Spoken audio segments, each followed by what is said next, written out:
예, 모두 안녕하셨습니까? 예, 오늘 이 시간이 이제 여러분들하고 마지막 시간입니다. 그동안에 선교를 그 중간중간 우리가 좀 챙겨야 될 부분만 간단하게 정리해 왔어요.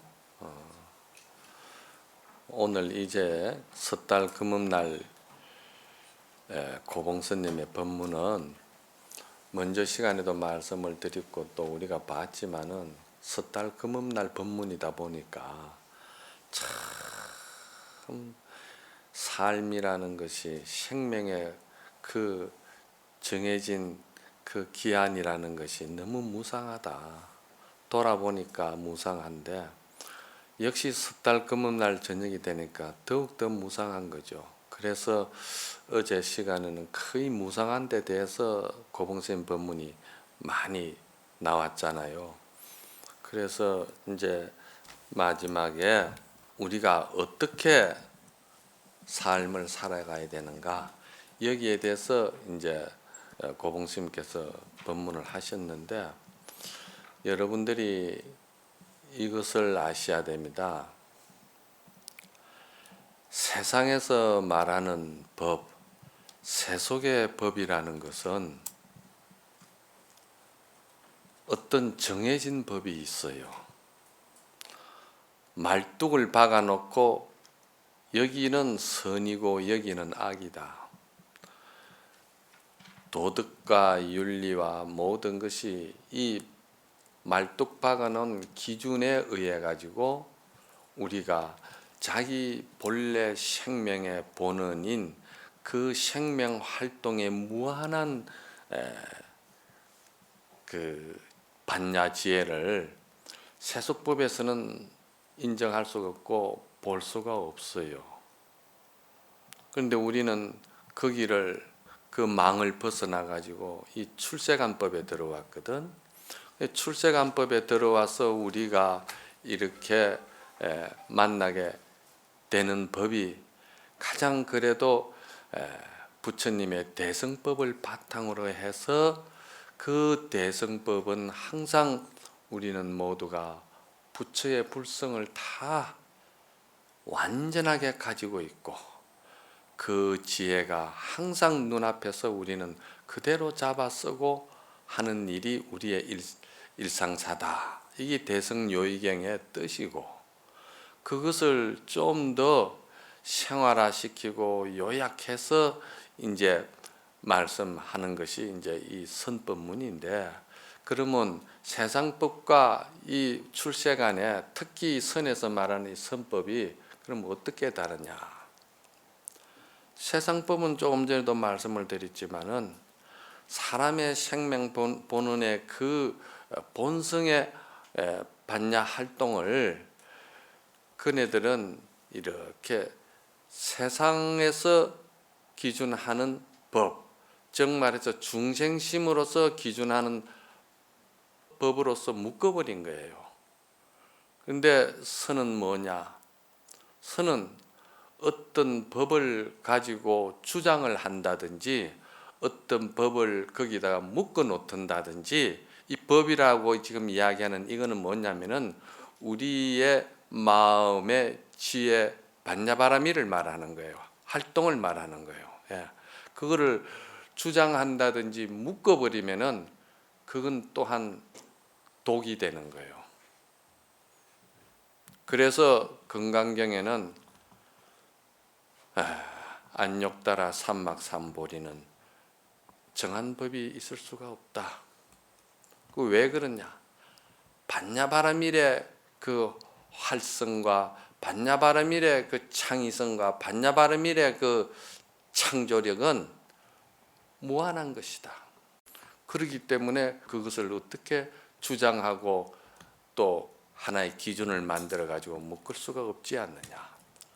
그래서 반야바라밀이 아니기 때문에 그냥 이름이 반야바라밀이다. 금강경에는 그렇게 이야기를 하는 거예요. 그래서 그 선은 무엇이냐? 선은 여러분들이 이 마음을 이렇게 여러분들이 반조한다는 것은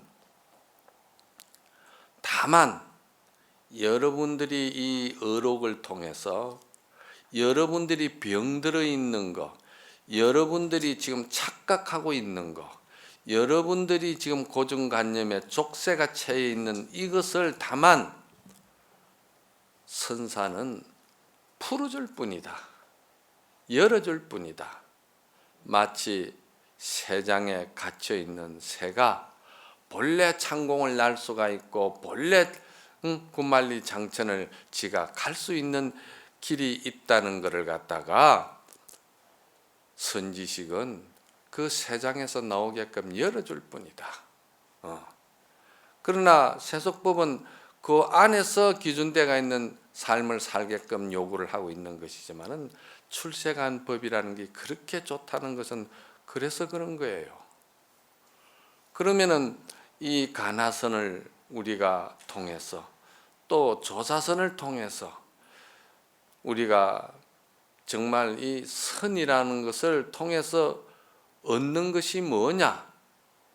이제 그 얻음의 공덕이 뭐냐? 그 얻음의 참으로 편안함이 무엇이 있느냐? 이를 이야기를 한다면은 비유를 하자면 그것은 마치 사람이 어떤 서류에 도장을 찍든지 뭘 이렇게 도장을 찍는 것과 같아 가지고 마음자리를 확철하게 열어본 사람, 확철하게 연 사람은 마음이라는 그 마음의 존재라는 것이 어떻게 생멸하고 생멸해 가고 있는지를 확철하게 통찰한 사람을 우리는 선지식이라고 그러는 거예요. 생멸의 그 생멸심 자리를 확실히 알아버렸다 이 말입니다. 마음의 그 생멸심의 존재의 원리를 꿰뚫어 봤다 이 말입니다. 그럼 그 존재의 원리를 꿰뚫어 본 사람은 마음 쓰는 것이 마치 허공에다 도장을 찍는 것과 같이 삶을 산다 이렇게 이야기하는 거예요. 우리가 허공에다 도장을 찍으면 표가 있습니까? 어떤 무수한 경계가 어떤 말할 수 없는 많은 일상사의 인연 경계가 우리에게 계속 밀물과 썰물같이 이렇게 밀려온다 하더라도 그것을 대처하고 그것을 보고 그것을 판단하고 그것을 처리하는 것이 선의 입장에서 보면은 그 생멸심의 근원에 실체 없는 것을 알았기 때문에 마치 하루살이 초벌레는 거미줄에 걸려가지고 고통을 겪지만은 매와 독수리는 차고 나가버리듯이 그런 업에 끌리질 않는다는 이야기예요. 업에 끌리질 않으니까 자기가 쓰는 일상사 마음의 이 모든 작용이 흔적을 남기지 않는다 이렇게 생각하면 돼요. 그래서 제가 이제 도장 찍는 것과 같다 그런 거예요. 허공에 도장 찍으면 흔적이 남습니까? 없잖아요. 마음 쓰는 게 그렇다 이 말이야. 우리가 그런 장보가 되고 우리가 그러한 출세인이 되고 우리가 그러한 삼계의 대사가 되기 위해서 머리를 깎은 거지. 시시콜콜한 세속 그러한 시류와 그러한 일에 목을 메어서 그거 하려고 온 거 아니지 않느냐. 제가 어제도 계속 그 이야기 했잖아. 그렇죠? 그래서 이 우리가 화두를 들고 공안을 들어서 거기서 생멸심의 실체 없는 자리를 이론이 아니고 실제로 자각하고 실제로 확철했을 때 자기화가 돼야 된다는 이야기입니다. 인격이 자기화가 돼야 된다. 자기화가 돼야 된다 이 말이야. 그럼 그것은 이제 둘이 아니라는 이야기죠. 그런데 그렇게 우리가 꼭 견성해야 되느냐? 우리가 그렇게 견성을 못했다 하더라도 이 선유에도 나옵니다. 견성하는 것만이 그리 중요하냐? 한국 불교는요, 지금 뭐가 문제가 잘못됐냐면은 견성 안 하면은 공부한 선방에 50년, 30년 다닌 너나 내 뭐 선방에 안 다닌 나나 견성하는 아는 입장에서 볼 때는 똑같은 거 아니냐? 또 아니면 뭐다 이 말이야. 그게 많이 잘못된 거야. 제가 경험한 것으로는 그건 아주 잘못되고 쓰도 못하는 그런 말이 어디서부터 출처가 나왔는지 난 정 그거는 이해를 못하겠어. 아주 잘못된 거야. 이게 뭐냐? 우리가 목이 말랐을 때 반그릇의 냉수를 마시도 반그릇의 그 효험이 있고, 우리가 견성하지 못하고 학철대화하지 못했더라도 이런 어록을 통해서 생멸법의 근원 원리의 실체를 알아버리고 마음이라는 이 마음이요, 그 마음의 존재 원리를 내가 이해라도 하고 알기라도 하면은 그 사람은 생활해 가는데 굉장히 스트레스를 덜 받고 굉장히 고정관념의 고통을 덜 받고, 또한 마음 쓰는 것이 그 경계에 오래 묶이지를 않아요. 저는 개인적으로 그렇게 충분히 견성하고 학철하고 반야문이 열리지는 않았지만도 어록과 그래도 선을 통해서 저 나름대로 제가 노력하고 한 것만큼은 그것이 분명히 효과가 있더라는 거예요. 그래서 마음 쓰는 게 많이 달라졌어요. 뭐 전에는 막 스트레스 받고 역경기에 부딪히고 분한 생각이 나고 그러면은 그게 굉장히 오래 갔어요. 오래 갔어요. 그런데 지금 내 상자도 있지만은 이제는 그런 것이 올 때 저도 마음이 상하고 좀 서운하기도 하고 그게 아닌데 싶은 생각도 들고 그럴 때가 있어요. 역경을 만나면은. 그렇지만은 제가 바로 풀어버려요. 이거 실체가 없는 것이다. 이거는 독이다. 이거는 물에 비친 뱀을 내가 착각하고 있는 것이다. 뭐 쉽게 말해서 교학에서도 말하듯이 그 병계 소집이야. 그래서 공부가 나름대로 조금 했어도 그 한 것만큼은 우리는 그렇게 편안하고 안락하고 좋은 점이 참 많아요. 석 달 갈 스트레스를 그래도 3일, 이틀에 해결한다 하면 그것도 대단한 거 아니야? 그거 대단한 거지. 꼭 그것이 허공에 도장을 찍어야 돼. 그 정도만 돼도 선에서는 뭐라고 그러냐? 물에다 도장 찍는 공덕은 있다고 그랬어. 물에다 도장 찍으면은 찍을 때는 물이 있고 인주가 있고 찍힘이 있고 퍼지는 게 있잖아. 그죠? 그렇지만 그건 금방 없어지잖아요. 그래도 그 공덕은 있다는 거예요. 그래서 잠을 자더라도 선원에서 잠을 자고 또 일상사에서 항상 하도 의정이 그렇게 동로가 되지 않더라도 그냥 자꾸 하두를 들려고 그렇게 해라.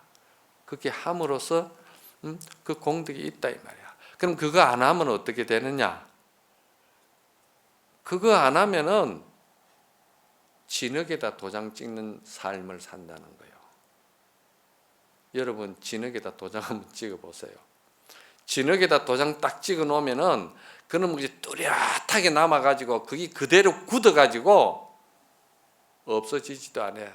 그게 우리 마음 쓰는 거, 즉 말해서 이 고정관념과 이 마음이라는 실체가 뭔지 이 마음의 정체를 알려고 우리가 고뇌하고 공부하지 않으면은 그 진흙에다 도장 찍는 삶을 산다 이 말이에요. 그럼 결국은 뭐냐? 결국은 지가 지 스스로 지옥을 만들고 지가 지 스스로 지 자신에게 상처를 주고 자기가 자기 자신에게 이빨을 갈고 분함을 느끼고 괴로워하고 그러는 거요. 지가 업을 짓는 거예요. 그냥 그거는 부처가 와도 어떻게 할 수가 없어요. 누가 그 대신에 해결해 줄 수가 없어요. 지 스스로 자업자득이기 때문에. 그 자업자득 자작자수 아니에요? 그 장자에 보면은 그런 재밌는 비유가 있지. 왜? 사람들이 자기에게 밀려오는 경계를 누구나 피할 수는 없다. 그러나 지혜 있는 자는 그 경계가 사람이 타지 아니한 빈배라고 생각한다. 그런 말이 재밌는 말이 있어요. 그렇잖아요. 내가 배를 타고 가다가 배가 서로 부딪혔다. 우리가 서로 역경으로 서로 대립하고 서로 반목하고 부딪히고 이 삶이 산다는 것이 그런 일이 허다하게 많잖아요. 그랬을 때 사람이 어떻게 그 역경, 순경, 민물, 썰물을 어떻게 그 경계를 다 피할 수 있습니까? 누구나 그 속에서 산다 이 말이야. 사는데 그것을 그때마다 분하고 고통스럽고 자존심 상하고 막 이런 거를 갖다가 계속 지고 있으면서 지옥을 만들고 그런다 이 말이야. 그래서 우리가 출근할 때도 천리상간 무간지옥이다. 그 생각을 지고 있는 이상에는 부처가 와서 이야기를 해도 그 천리상간 지옥은 안 부서지는 거야. 누가 부숴야 돼? 지가 부숴야 돼. 어떻게 부숴? 실체가 없는 것으로 부숴야 돼. 그 실체가 없다는 게 뭐야? 고정관념, 마음에 그런 그 자기의 집착은 실체가 없다고 그렇게 보면은 부서진다 이 말이에요. 그래서 여기서는 전부 다 그 이야기야. 삼천리 밖에다 갖다 버리라. 어떻게 삼천리 밖에 갖다 버려? 그거 실체가 없고 그것은 본래 모든 것이 거기에 허공에 아지랑이라는 것을 연생연멸이라는 것을 알아라. 전부 다 그게 그런 말 아니에요? 그러니까 그 배가 떡 오는 것을 보고서는 지혜 있는 자는 저 배 속에 사람이 안 타고 떠돌아다니는 빈배로 본다 이 말이야.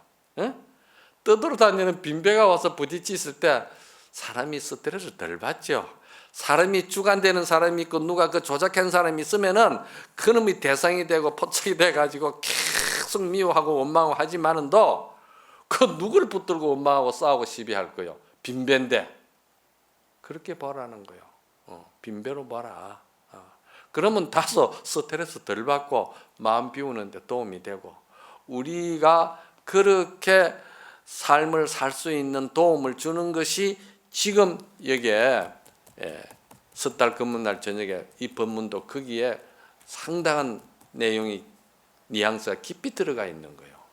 그래서 저는 이거를 그러면은 우리가 대승경전에서는 그러면 선에서 이렇게 주장하는 것이 대승경전에 없는 말이냐?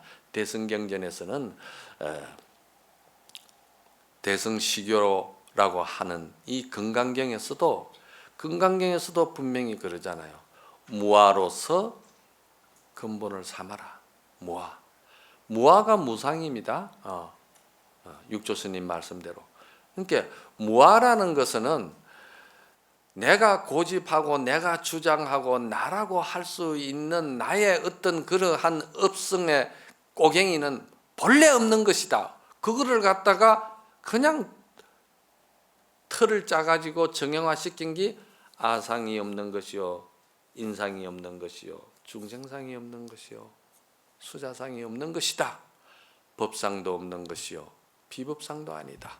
이렇게 이야기하는 거예요. 그게 전부 다 그게 대승경전에 말씀되어 있는 거를 여러분들이 선을 하면은 선은 일상생활 속에서 독자적으로 쓰는 그런 선의 생활용어로서 그것이 전환된 것이지 선이 어디서 하늘에서 떨어지고 부처님 경전도 아니고 부처님 말씀도 아니고 그게 뭐 따로 부처님 불법이 아닌 것이냐 이 말이야. 그거 아니다 이 말이야. 몰라서 그런 거야. 우리가 몰라서 경에든지 지견이 열리고 경안이 열리면은 그게 전부 다 협통이 되게 돼 있다 이 말이야.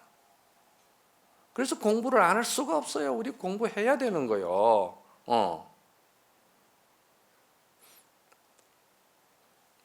그러면은 무아가 돼야만이 금강경에서 말하는 무주가 된다는 거예요.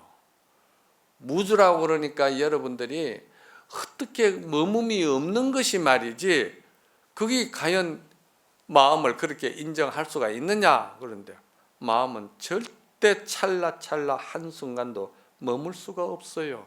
흐르는 폭포와 같고 흐르는 강물과 같아요. 흐르는 강물에 손을 씻어 가지고 그 손을 씻은 물이 그게 지금 이 물이라고 붙들 수 있어요? 그 물은 벌써 저 낙동강으로 갔어요. 마음도 그렇습니다.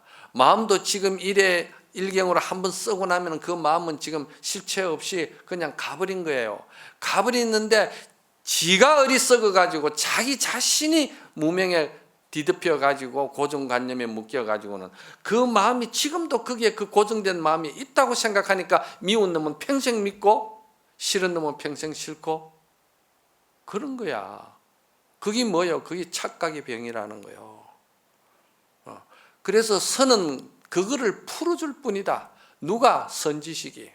그래서 선지식은 반드시 우리가 참여해야 되고 선지식을 우리가 정말 기리워해야 되는 거예요. 그런데 그거를 모르고 선지식의 일상생활을 갖다가 인격을 가지고 세속법을 가지고 판단을 하고 그거를 허물을 보고 그러면은 절대 옛날 어른들은 그걸 금물했거든요. 네가 눈이 열리기 전에는 선지식의 일상사를 갖다가 절대 판단하지 말아라. 너의 어떤 그런 무명으로 가지고는 그 선지식의 반야지혜를 갖다가 엿볼 수가 없다. 옛날 어른들은 그렇게 가르쳤어요, 우리들에게. 그래서 감히 어디 어른들 말씀을 거역하고 어디 어른의 일상사를 갖다가 그냥 잣대를 들이대려고 하고 절대 안 그랬어요. 근데 요즘은 뭐 민주화가 그 요즘 시류에 만들어진 민주화인가 그 민주화대로 한다고 그러는데 민주화의 본 뜻도 그렇지 않았습니다. 선진국은 선진국대로 그만한 선진 문화를 이룬 것은 그 시민이 시민 의식이 굉장히 자유롭고 평등한 기준이 그래도 생활화되어 있기 때문에 선진국이 되지 그렇지 않습니다. 그래서 무아가 돼야 그 무주가 된다. 그래서 금강경에는 무주를 근본을 자꾸 체를 삼으라 하는 거예요. 무아로서 근본을 삼고 무주로서 체를 삼으라 했잖아요. 그게 무주의 리듬을 탈 줄 아는 사람. 그게 이제 여기에도 이제 나올 겁니다. 무주의 리듬을 타는 거를 이문 등등 이문한다고 그랬거든. 이런 말은 이제 그 어록에서만 쓰는 말들인데 이제 풀면은 되죠. 그래서 무주가 될 때 그 무주의 역할은 뭐냐? 묘용이라고 그랬거든요. 또는 묘법이라고 그랬고 묘법이 연화가 그거 아닙니까? 묘법이다, 묘용이다, 또 대용이다. 이제 그러는데 그거를 쉽게 저는 풀어버리면은 묘법, 묘용 뭐 이런 말들은 학술적인 용어예요. 그게 아니고 종교적으로 보면은 조건 없는 무한한 서로의 상생을 기원하는 보현행운이다. 그렇게 풀면 되는 거예요. 그게 보현행운이에요. 그래서 이제 어제 이어서 오늘 또 이제 한번 봅시다.